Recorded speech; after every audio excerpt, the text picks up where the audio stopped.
आज हम बिल्किस बानो केस के बारे में चर्चा करते हैं और उससे जुड़े हुए अहम तथ्यों को जानने का प्रयास करते हैं।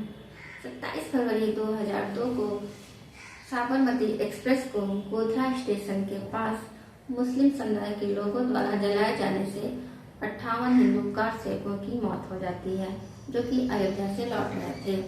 इससे गुजरात में मुसलमानों के खिलाफ हिंसा भड़क जाती है और इस दंगे की चपेट में ही बिल्किस बानो का परिवार भी आ गया। 3 मार्च 2002 को उनके परिवार के 23 लोगों को 20-30 लोगों द्वारा घेर लिया जाता है और हथियार, तलवार, लाठी आदि से उनको मारा पीटा जाता है। साथ ही साथ बिल्किस बानो समेत 3 महिलाओं का रेप भी किया जाता है। इसमें उनके परिवार के 18 सदस्यों की मृत्यु हो जाती है और 6 लोग गायब हो जाते हैं। बिल्किस बानो समेत सिर्फ 3 लोग ही जीवित बचते हैं। रेप के 3 घंटे बाद जब बिल्किस बानो को होश आता है तो वे एक आदिवासी महिला से कपड़े उठा लेती हैं। 4 मार्च को एक होमगार्ड द्वारा उन्हें लिमखेड़ा पुलिस स्टेशन ले जाया जाता है और वह वहां के हेड कांस्टेबल के पास शिकायत दर्ज कराती हैं, लेकिन हेड कांस्टेबल द्वारा आम तथ्यों को छिपाकर उसे तोड़ मरोड़ कर लिखा जाता है।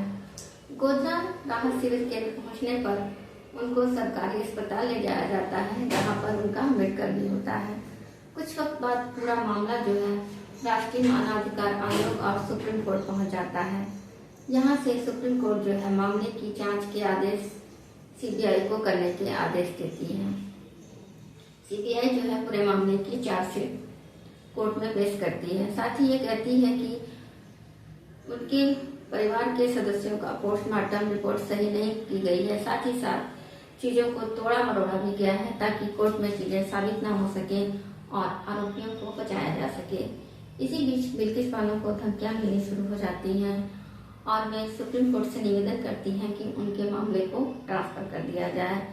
इस वजह से सुप्रीम कोर्ट द्वारा केस को गुजरात से महाराष्ट्र ट्रांसफर कर दिया जाता है।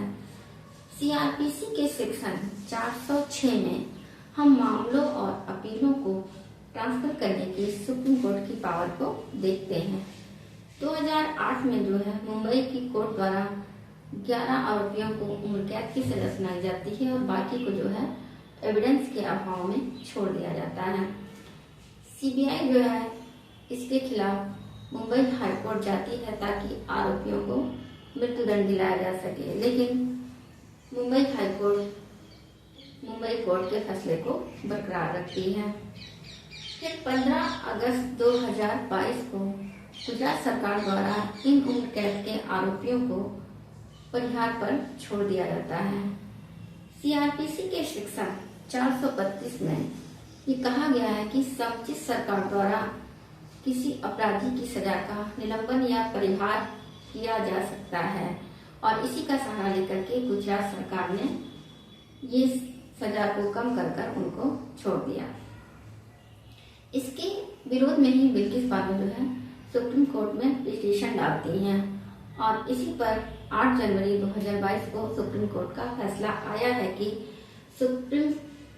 गुजरात सरकार का फैसला जो था वो गलत था। उन्हें आरोपियों को परिहार पर नहीं छोड़ना चाहिए था। साथ ही साथ सुप्रीम कोर्ट ने ये भी कहा कि आरोपियों ने जो है सुप्रीम कोर्ट के साथ भी फ्रॉड किया है। आइए जानते हैं कि पूरे मामले में किस प्रकार से आरोपियों ने सुप्रीम कोर्ट के साथ फ्रॉड किया। 11 आरोपियों में से आरोपी राधेश्याम शाह ने 15 साल जेल में बिताने के बाद गुजरात सरकार के पास ये आवेदन किया था कि उसे परिहार पर रिहा कर दिया जाए। तो पहले तो गुजरात सरकार ने कहा कि उसे इसकी पावर नहीं है, क्योंकि 432 में दंडादेश का निलंबन या परिहार की शक्ति उसी सरकार को है जहां की कोर्ट में मामले की दोष सिद्धि की गई है। अतः यहाँ पर एप्रोप्रिएट गवर्नमेंट जो है महाराष्ट्र सरकार थी, ना कि गुजरात सरकार। राधेश्याम जो है फिर सुप्रीम कोर्ट जाते हैं और कहते हैं कि सुप्रीम कोर्ट से ये निवेदन करते हैं कि वह गुजरात सरकार को यह आदेश दे कि उसे छोड़ दिया जाए। तो गुजरात सरकार तो सुप्रीम कोर्ट ये गुजरात सरकार से कहती है कि वह पूरे मामले को देखे कि क्या इन लोगों को प्री मेच्योर रिलीज पर छोड़ा जा सकता है कि नहीं। तो यही आर्डर लेकर के राधेश्याम जो है गुजरात सरकार के पास जाते हैं और गुजरात सरकार को मिसकंडक्ट करते हुए कहते हैं कि आपको सुप्रीम कोर्ट द्वारा यह डायरेक्शन दिया गया है कि आप उनको छोड़ दें, और इसी आधार पर जो है गुजरात सरकार ने इन आरोपियों को परिहार पर छोड़ दिया। इसी पर सुप्रीम कोर्ट का जजमेंट आया है, जो कि जस्टिस वी नागारत्ना और जस्टिस उज्ज्वल भुइया द्वारा दिया गया है। इसमें उन्होंने कहा है कि गुजरात गवर्नमेंट एप्रोप्रिएट गवर्नमेंट नहीं थी यह फैसला सुनाने के लिए, बल्कि यह अधिकार मुंबई की महाराष्ट्र की गवर्नमेंट को प्राप्त था।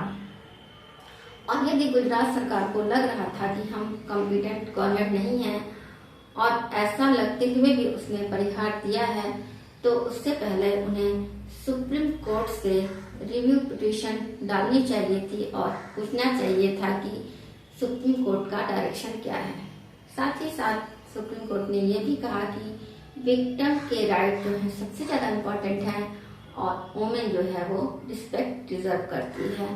साथ ही साथ ये भी कहा कि गुजरात सरकार ये बताए कि इन आरोपियों में ऐसा क्या था, क्या खासियत थी जो इनको डिवीजन पर छोड़ा गया। और साथ ही साथ ये भी कहा कि आरोपी 2 हफ्ते में सरेंडर करें और जेल अथॉरिटी को इसके लिए सूचित करें। इस प्रकार हमने देखा कि पूरा मामला क्या था और सुप्रीम कोर्ट का क्या डिसीजन आया है। धन्यवाद।